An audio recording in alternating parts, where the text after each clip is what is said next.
सही से क्या करें तो बैठ जाओ ऊपर आ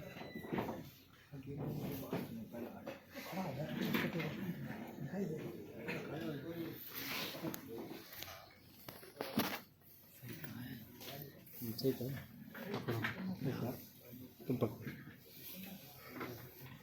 हाथ दुख जाएगा वन मैन आर्मी नीचे ले ली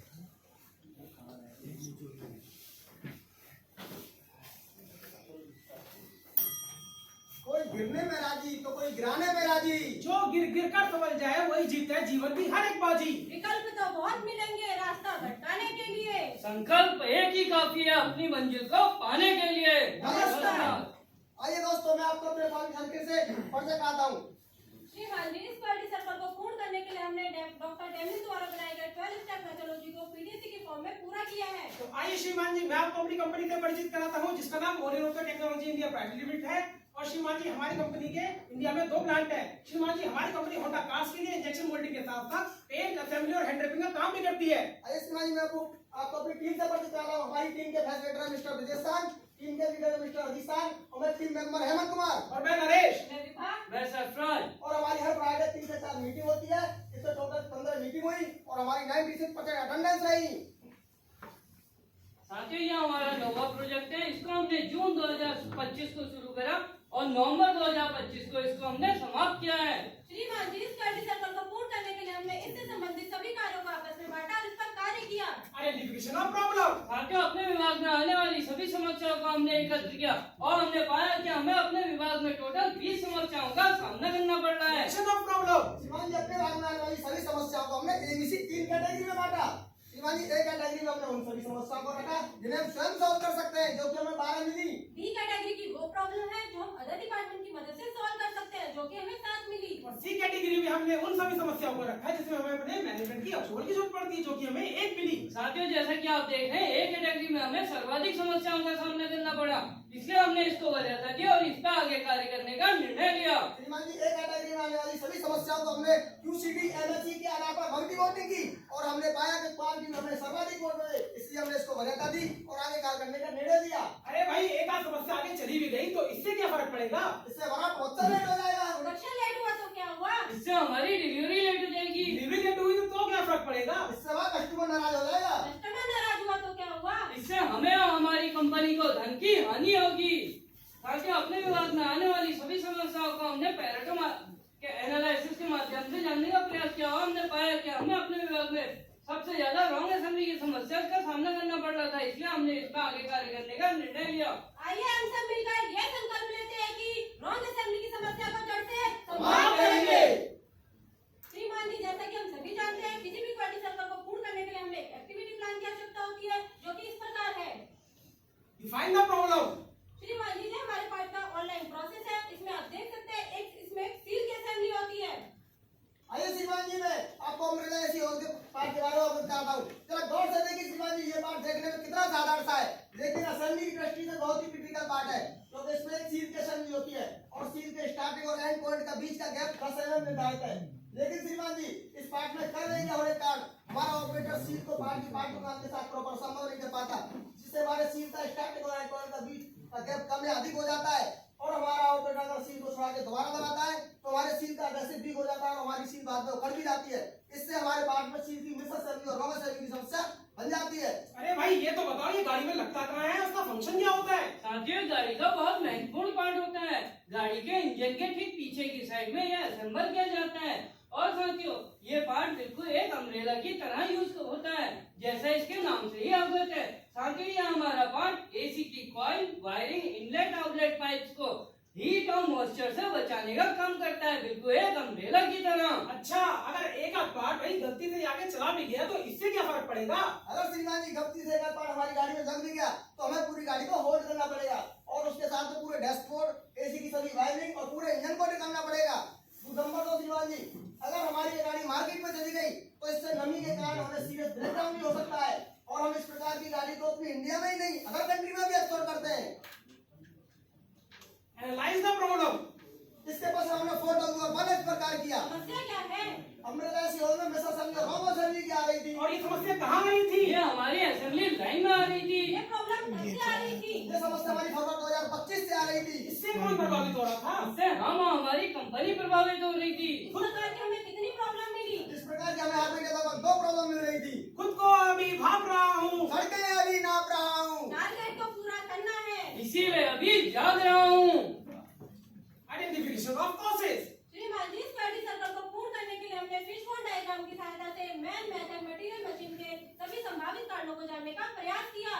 मैन में आपने क्या चेक किया? श्रीमान जी, मैन में हमने अपने मैन पावर को चेक किया और हमने कहा कि हमारी मैन पावर स्किल्ड है, इसलिए हमने इसको वैलिडेट किया और हमने इसको इंसिग्निफिकेंट पाया। मशीन में हमने क्या चेक किया? मशीन में हमने अपनी चीजों को चेक किया, कहीं यहीं से तो कोई दिक्कत नहीं आ रही है, और हमने इसको वैलिडेट करा और हमने इसको इनसिग्निफिकेंट पाया। मटेरियल में आपने क्या चेक किया? मटेरियल में हमने श्रीमान जी अपने सभी मटेरियल को चेक किया और हमने कहा कि हमारे मटेरियल में कोई भी दिक्कत नहीं है, इसलिए हमने इसको वैलिडेट किया और हमने इसको इंसिग्निफिकेंट पाया। मेथड में आपने क्या चेक किया? मेथड में हमने अपने कार्य करने के तरीके को चेक किया और हमने पाया कि हमारी समस्या यहीं से आ रही थी, इसलिए यही हमारा एक सिग्निफिकेंट कॉज है।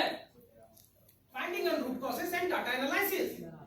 साथियों, अपनी समस्या को जानने के लिए हमने वाइवा एनालिसिस किया। पार्ट में रॉन्ग असेंबली क्यों हो रही थी? क्योंकि ऑपरेटर सील को पार्टनर के साथ असंभव नहीं कर पा रहा था। असेंबल क्यों नहीं कर पा रहा था? क्योंकि पार्ट में कर्व एरिया होने के कारण ऑपरेटर उसे प्रॉपर असेंबल नहीं कर पा रहा था। प्रॉपर असेंबल क्यों नहीं कर पा रहा था? क्योंकि सील को पार्टनर के साथ एक बार में असंभव करना पड़ता था, इससे सील के स्टार्ट और एंड पॉइंट में गैप बन रहा था। अरे भाई, ये गैप क्यों बन रहा था? क्योंकि इसको मेंटेन करने के लिए हमारे पास कोई ना तो मेथड था ना कोई मैकेनिज्म। यही तो निकला हमारा पहला रूट कॉज। पार्ट में मिस असेंबली की समस्या क्यों हो रही थी?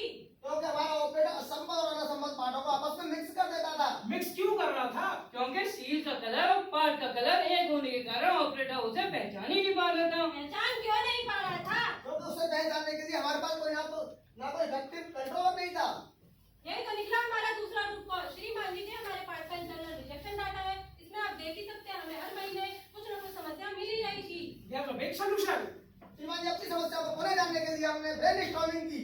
क्या हम स्टाफ को ट्रेनिंग दे सकते हैं? इसमें कोई समस्या तो नहीं। जी नहीं, क्या अपने चिप को वेरीफाई कर सकते हैं? इसमें कोई समस्या तो नहीं। नहीं। क्या अपने चिप को मॉडिफाई कर सकते हैं? इसमें कोई समस्या तो नहीं। जी हाँ, फोर्सिंग प्रॉपर रेसिडेंस। तो भाई, अपनी चिप को मॉडिफाई करने में हमें क्या समस्या आएगी? इसे हमें अपने मैनेजमेंट की अप्रूवल की आवश्यकता है, क्योंकि इसमें हमारी कॉस्टली कॉज है। तो आइए साथियों, क्यों ना मिलकर हम इसको इन हाउस बनाते हैं, जिससे हमारी मैनेजमेंट हमें आराम से परमिशन भी दे देगी और हमारी कॉस्ट भी कम आएगी। Try information and performance checking. श्रीमान जी, इसके पश्चात हमने काउंटर मेथड 1 लिया और अपने ऑपरेटर को ट्रेनिंग देकर उनको अवेयर किया और पाया कि ये भी हमारी समस्या का कोई मुख्य कारण नहीं था। श्रीमान जी, इसके पश्चात हमने काउंटर मेजर नंबर 2 लिया और हमने अपने कार्य करने के तरीके को चेक किया और हमने पाया कि ये भी हमारी समस्या का कोई मुख्य कारण नहीं था। श्रीमान जी, इसके पश्चात हमने काउंटर मेथड 3 लिया और अपनी चिप को मॉडिफाई कर उसको रोटेबल किया और उससे कुछ पार्ट बना के देखे, लेकिन हमारी समस्या यूं की यूं ही बनी हुई थी। श्रीमान जी, इसके पश्चात हमने काउंटर में नंबर 4 लिया और उसको अपनी जिप को मॉडिफाई किया और कुछ पार्ट्स बनाकर देखे और हमने बात जब हमारी समस्या 50% सोल्व हो गई थी, क्योंकि हमारा ऑपरेटर असेंबली के दौरान जिप में से पार्ट को बीच में ही उठा दिया करता था, जिससे हमारी मिस असेंबली की समस्या अभी भी बनी हुई थी। साथियों, इसके पश्चात हमने पुनः ब्रेनस्टॉर्म किया और हमने अपनी जिप को पोकायोके करने का निर्णय लिया। इसके पश्चात हमने काउंटर मेथड नंबर 5 लिया। अब हमने अपनी जिप को पोकायोके करा, उससे कुछ पार्ट बनाए और हमने पाया कि हमारी समस्या पूरी तरह से समाप्त हो गई है।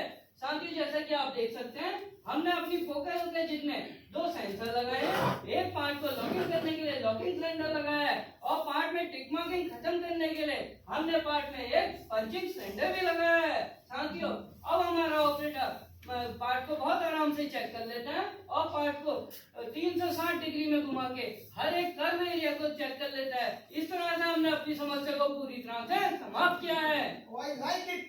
श्रीमान जी, अपने काउंटर मेजर को इम्प्लीमेंट करने के पश्चात हमने सील की मिस असेंबली और रॉन्ग असेंबली की समस्या को पूरी तरह से समाप्त किया है, जैसे इस ग्राफ के माध्यम से देख सकते हैं।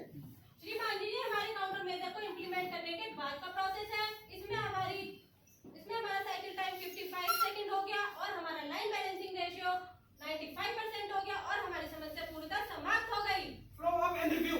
साथियों, अपने काउंटर मेजर को इम्प्लीमेंट करने के बाद हमने इस पार्ट के लिए एक ऑनलाइन इंस्पेक्शन रिपोर्ट तैयार की, एक रिजेक्शन चेक शीट तैयार की। इसको अपने ओपीएस में रिवाइज किया। नहीं नहीं साथियों, हमने अपने सारे ऑपरेटर को इसकी प्रॉपर ट्रेनिंग भी दी है। साथियों, हम सभी जानते हैं किसी भी कार्य करने के बाद हमें कुछ टेंजिबल और इंटेंजिबल बेनिफिट प्राप्त होते हैं। ये हमारे कुछ टेंजिबल बेनिफिट है। ऑलरेडी में हमने अपनी प्रॉब्लम को शून्य किया है। कॉस्ट में हमने हर महीने टोटल सालाना 2,70,520 रुपए की बचत हुई है। और इस प्रोजेक्ट को पूरा करने में हमने मात्र 1,65,000 रुपए का खर्चा भी किया है। डिलीवरी में हमारी इफिशिएंसी 85% से 95% हो गई। और प्रोडक्टिविटी में हमें 156 पार्टों की मैंने बढ़ोतरी की है। और सेफ्टी में हमने एक्सीडेंट को 0 किया है। एरोनिक्स में काफी इंप्रूव किया है। साथियों, यहाँ हमारे को इंटेंजिबल बेनिफिट है। हमारी कम्युनिकेशन स्किल बढ़ी, हमारी टीम स्पिरिट बढ़ी, हमारे पारस्परिक संबंध बने, हमें प्रोडक्ट की नॉलेज हुई, हमें सेल्फ कॉन्फिडेंट आया, कंपनी में हमारी पहचान बनी। साथियों, इस क्वालिटी सर्किल को पूर्ण करने के बाद हमने क्यूसी के बहुमूल्य टूल्स और टेक्निक का यूज किया, जैसे हमने एबीसी एनालिसिस किया, क्राइटेरिया रेटिंग टेक्निक का यूज किया, हमने मल्टी वोटिंग की, हमने पैरेटो एनालिसिस किए, हमने एक्टिविटी प्लान बनाए, हमने फ्लो चार्ट बनाए, हमने ब्रेनस्टॉर्मिंग की, हमने कॉस्ट इफेक्ट डायग्राम बनाए, हमने वाईवाई एनालिसिस किया, हमने पुनः एक्टिविटी प्लान बनाए, हमने बार ग्राफ बनाए, हमने 4W1H में कार्य किया। अरे भाई ये क्वालिटी सर्कल तो आपका पूरा हुआ, अब आगे क्या करने की सोची है? आइए साथियों, मिलकर हम अपने विभाग में डेंट और स्क्रैच की समस्या को पूरी तरह से समाप्त करते हैं। गुणवत्ता से है जीवन, गुणवत्ता से है जीवन, इसे अपना दोस्त बनाते हैं, चलो मिलकर पाठ बनाते हैं, चलो मिलकर पाठ बनाते हैं। देती है ये ग्राहक को संतुष्टि, आओ जाने गुणवत्ता की माया, करती है ये शुद्ध कर आगे को, देखो, टेलर है अभी। आओ जाने मान सम्मान की माया। पेंट असेंबली इंजेक्शन दूषित, पेंट असेंबली इंजेक्शन दूषित, बढ़ गया डिफेक्ट इतना, काम करना हुआ है मुश्किल। रूठ गई क्वालिटी हमसे, रूठ गई पहले ही क्वालिटी लिखा। हमसे, मिलकर चलो वर्गा मनाते बनता है वो। हैं, चलो ये मिलकर क्वालिटी पे। पाठ बनाते हैं। बात तो आओ वही है। अपने क्वालिटी का दिलों है। में हम, आओ अपने दिलों में हम गुणवत्ता प्रेम जगाते हैं, चलो मिलकर पाठ बनाते हैं, चलो मिलकर पाठ बनाते हैं, चलो मिलकर पाठ बनाते हैं। धन्यवाद। आपके